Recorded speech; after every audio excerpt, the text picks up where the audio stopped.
Movies में आखिर sound effects कैसे बनाए जाते हैं, ये जानकर आपका रिएक्शन कुछ ऐसा होने वाला है। क्या बात है? नंबर 1, मैंने ये कभी नहीं सोचा था कि मूवीज में जो हॉर्स के दौड़ने की आवाज होती है वो असल में उसकी असली आवाज होती ही नहीं, वो तो बस कोकोनट को कुछ इस तरीके से पटकने की आवाज होती है।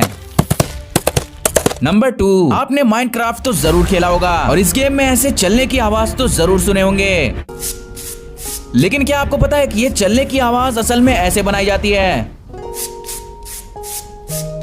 नंबर 3, मैं ये शर्त लगाता हूँ कि मूवीज में आपको डायनासोर से कम उसकी आवाज से ज्यादा डर लगता होगा। वेल, ऐसा इसलिए क्योंकि साउंड आर्टिस्ट इस आवाज को बनाने के लिए हाउलर मंकी की आवाज, लायंस के दहाड़ने की आवाज और लेपर्ड की आवाज जैसे कई जानवरों की अलग अलग आवाजों को इकट्ठा करके उन्हें मर्ज कर दिया जाता है और एडिटिंग के थ्रू उन्हें ज्यादा से ज्यादा डरावना बना दिया जाता है, तभी हमें ये साउंड इतनी डरावनी सुनाई देती है।